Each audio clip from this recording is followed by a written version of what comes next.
1, 2, 3. Frozen Endzone. All right. So, Brian, you've played this game. That's right. I haven't. And you're going to be tasked with explaining why I should buy it in a succinct and neat little manner. That's right, Liam. I'm calling it Why Buy.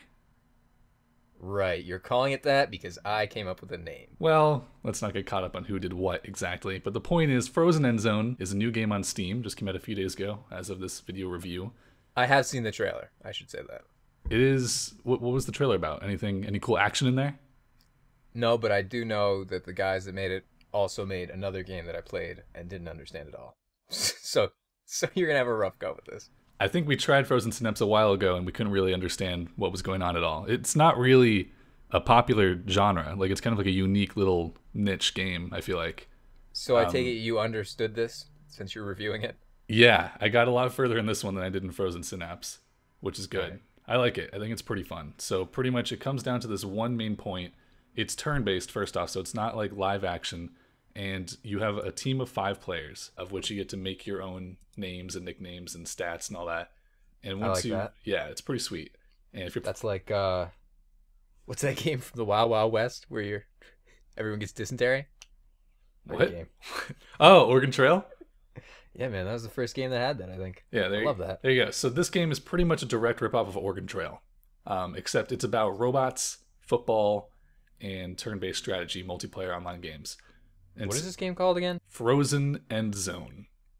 All right, so Future Football 42. Pretty much. Played by robots. So pretty much you take the cast of iRobot, put him on a floating field, and give him a ball, and this is what you get.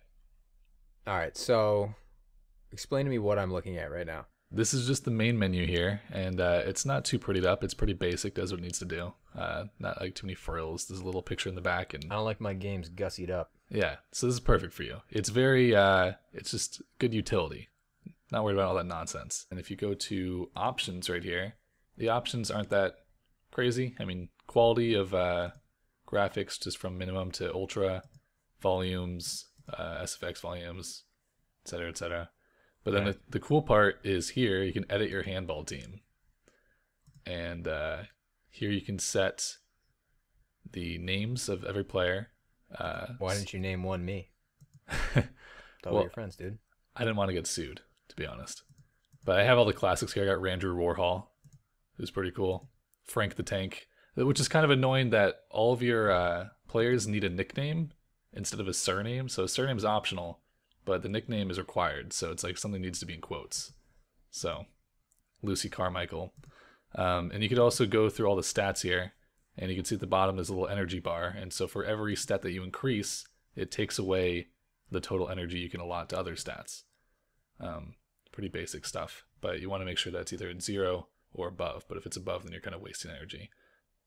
Right. It's like any Madden create a character. Pretty much. So once you make your team, you can go online. And something I had no idea about until I played the game, and it actually took me a couple minutes to understand, is that you can have multiple games going at the same time. It's kind of like a lot of like iOS games, like Ruzzle or Words with Friends or Draw Something.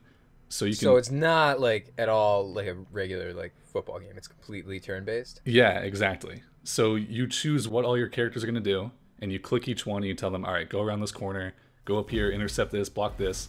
And the strategy of it, or the skill, comes in predicting what your opponent's going to do and trying to counter those before you can actually see what he's doing. So how long are you waiting for your opponent to go if you can have a second game going? It seems like there's a lot of waiting around. Yeah, exactly. That's the point. Like, I have right now probably 6 or 7 games that I'm in right now. So they really do a good job of like not limiting you to just one game. If you're just in one, like in say like Civ 5 or something where you need to wait for all your opponents, it would not be very fun. Because some people take a really long time and there's no time limit on the turns. All right, so what's the deal with all the little obstacles on the board? Do those serve any significance besides just blocking your path? Yeah, so they're randomly generated from what I can tell every time. So there's not really any specific maps. You're not really sure what you're getting into. Right. And the tall ones you cannot pass over, and the short ones you can pass the ball over. Oh, okay, so the little black ones you can pass them over? Yeah. System primed. All right. So pretty much you can see right here, we have a little cinematic, which is pretty cool. Once a play gets completed, or once there's like like the possession of the ball changes either via a pass or a turnover or a touchdown, it goes into this cool like movie theater cinematic mode where it pretty much renders it all like some kind of crazy action movie. Like it's hard to explain, but Yeah, it's pretty cool. yeah, it's really fun. It feels like you're actually making like really actiony decisions and stuff. Like if you get like a sweet pass or like a sweet intercept, like you can actually see that play out like in a weird kind of angle. So I take it there's not just like one QB. It's kind of more like rugby, like anyone can throw it. Yeah, and you can also throw it to the ground and pick it up too. So there's no incompletes, and the team can intercept it at any point if the opposing team can. Mm-hmm. And if you throw it on the ground, they can also just pick it up and carry it wherever they want. So what decides who catches it if there's two guys standing on the same area where the ball's landing? Well, they can't stand in the same area, so it's whoever gets there first. And if two players are fighting over the same spot, it goes back to that stats thing I told you about, where one will have higher block or higher strength, and then they could like push the other player out of the way and catch the ball. So this is, you can play against other players. It's not just a it's single all player game. it's all online from what I've seen. There is a single player, but I haven't had experience with that. I've pretty much just been doing multiplayer. So how many wins do you have?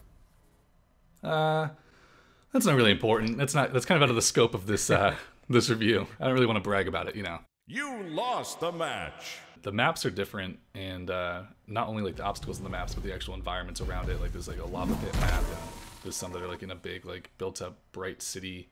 So that's cool, a little variety there.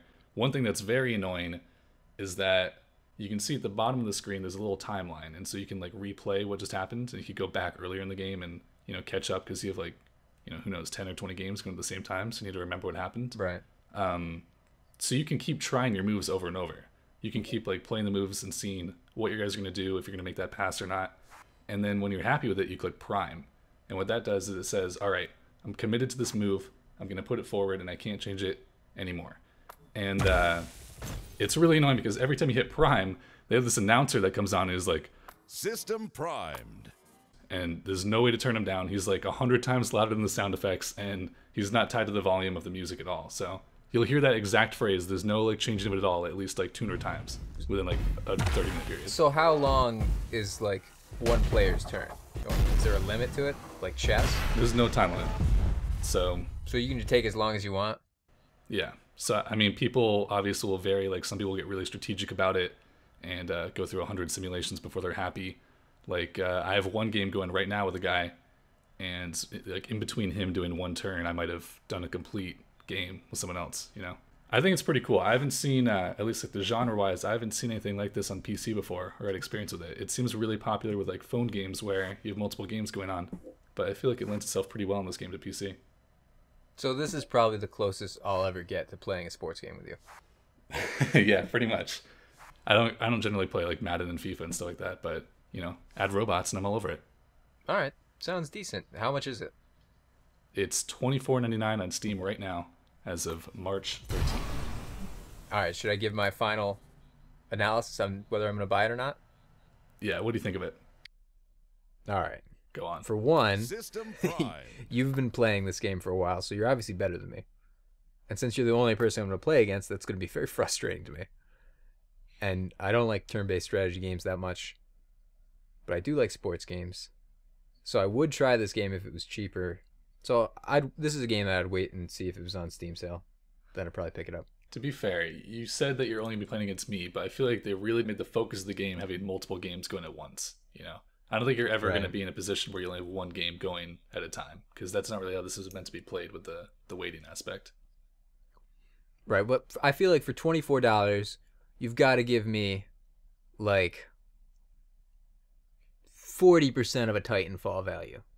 And right now, I just want to play Titanfall. You just got to base the price of games on how many Titanfalls they are. Yeah. All right, great. Can't wait until the next video where you have to review it, and I can be just as helpful to you as you were to me today. I look forward to it. All right. See you guys next time. Leave a comment. And pick up Titanfall in stores now. Don't do that.